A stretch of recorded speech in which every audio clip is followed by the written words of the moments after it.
பார்த்தீங்கன்னாக்க 50 லிட்டர் வந்து ரேபிட் பிளட்ல வந்து ஹேர் ஆயில் வந்து காய்ச்ச போகிறோம்.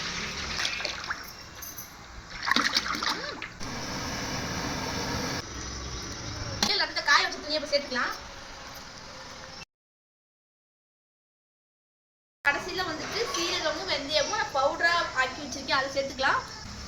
ரேபிட் பிளட் ஹேர் ஆயில் வந்து சூப்பராக ரெடி ஆயிடுச்சு.